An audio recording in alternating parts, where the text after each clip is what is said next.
ನಾನಿವತ್ತು ಏನು ವಿಡಿಯೋ ಮಾಡ್ತಾಯಿದ್ದೀನಪ್ಪ ಅಂತಂದರೆ, ರಾಜ್‌ಕುಮಾರ್ ಅಭಿನಯದ 8ನೇ ಚಿತ್ರ ಆದಂತಹ ಭೂ ಕೈಲಾಸ ಚಿತ್ರದ ಬಗ್ಗೆ ಒಂದು ಮಾಹಿತಿನ ನೀಡೋಕ್ಕೆ ಇಷ್ಟಪಡ್ತಾಯಿದ್ದೀನಿ ಸ್ನೇಹಿತರೆ. ಈ ಚಿತ್ರ ಬಂದು 1958ರಲ್ಲಿ ತೆರೆ ಕಾಣುತ್ತೆ.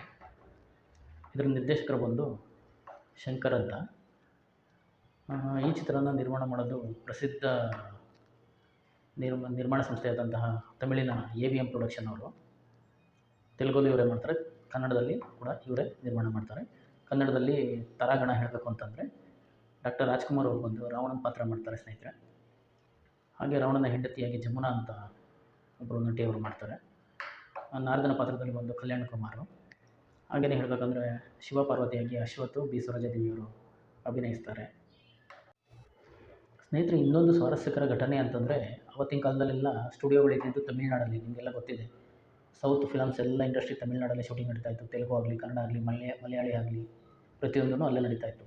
ಆದರೆ ನಮ್ಮ ಕನ್ನಡಿಗರ ದುರದೃಷ್ಟ ಏನಂತಂದರೆ, ರಾತ್ರಿ ಸಮಯದಲ್ಲೇ ಅದರ ಒಂದು ಚಿತ್ರೀಕರಣ ನಡೆಸಬೇಕಾಗಿತ್ತು. ಯಾವುದೇ ಚಿತ್ರಗಳಾಗಲಿ, ತೆಲುಗು ಅವ್ರಿಗೆ ಬೆಳಗಿನ ಸಮಯ, ತಮಿಳವ್ರಿಗೆ ಬೆಳಗಿನ ಸಮಯ. ಆದರೆ ನಮ್ಮವ್ರಿಗೆ ಮಾತ್ರ ರಾತ್ರಿ 10 ಗಂಟೆ 11 ಗಂಟೆ ಮೇಲೆ ಶೂಟಿಂಗ್ ಸಮಯನ ನಿಗದಿಪಡಿಸ್ಕೊಡ್ತಾಯಿದ್ರು.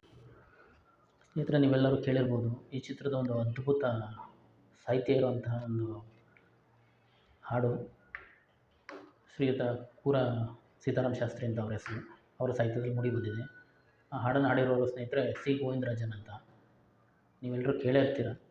ತುಂಬ ಅದ್ಭುತವಾಗಿ ಮೂಡಿ ಬಂದಿದೆ ಸ್ನೇಹಿತರೆ.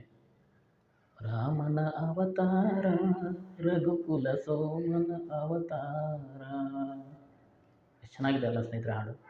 ಹಾಗೆ ಈ ಚಿತ್ರ ಕೂಡ ಉತ್ತಮವಾಗಿ ಜನರ ಮೆಚ್ಚುಗೆಯನ್ನು ಪಡೆಯುತ್ತೆ.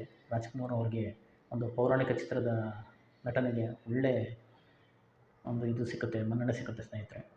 ಹಾಗೆ ಈ ಚಿತ್ರದ ಒಂದು ಕಥಾವಸ್ತು ಏನಪ್ಪ ಅಂತಂದರೆ, ತನ್ನ ತಾಯಿಗೋಸ್ಕರ ರಾವಣ ಬಂದು ಆತ್ಮಲಿಂಗನ ಪಡ್ಕೊಬೇಕು, ಒಂದು ತಪಸ್ಸು ಮಾಡಿ ಅಂತ ಒಂದು ಘೋರ ತಪಸ್ಸನ್ನು ಮಾಡ್ತಾನೆ. ಆನಂತರ ಶಿವ ಅವನು ಒಲಿದು ಆತ್ಮಲಿಂಗನೂ ಕೊಟ್ಟು ಅದ್ರ ಜೊತೆ ಒಂದು ಷರತ್ತು ಕೊಡ್ತಾನೆ.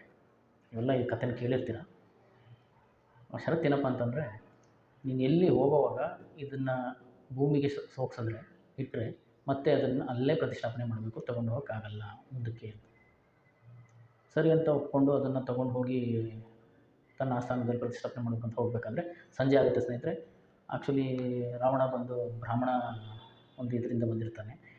ಸಂಜೆ ಆಗ್ತಾ ಸಂಧ್ಯಾವಂದನೆ ಮಾಡಲೇಬೇಕಾದ ಪ್ರಸಂಗ ಬಂದಾಗ ಏನು ಮಾಡ್ತಾನಪ್ಪ ಅಂತಂದರೆ, ಯೋಚನೆ ಮಾಡ್ತಾನೆ ಅಲ್ಲಿ ಇಲ್ಲಿ. ಅಷ್ಟರಲ್ಲಿ ಇಂದ್ರ ಒಬ್ಬರು ಇರ್ತಾರಲ್ಲ, ಅವನೊಂದು ಇದನ್ನು ಏನಾದರೂ ಮಾಡಿ ತೊಗೊಂಡು ಹೋಗ್ದಂಗೆ ಮಾಡಬೇಕು ಅಂತ ಪಿತೂರಿ ಮಾಡಿ ಒಂದು ಬಾಲಕನ ರೂಪದಲ್ಲಿ ಅವನ ಬಳಿಗೆ ಕಳಿಸಿದಾಗ ಅವನು ನೋಡಿ ಕರೆದು, ಇದನ್ನು ಸ್ವಲ್ಪ ಸಮಯ ಇಟ್ಕೊಂಡಿರು, ನಾನು ಸಂಧ್ಯಾವಂದನೆ ಮಾಡಬೇಕು, ಕೆಳಗಿಡಬೇಡ ಅಂತ ಹೇಳ್ತಾನೆ.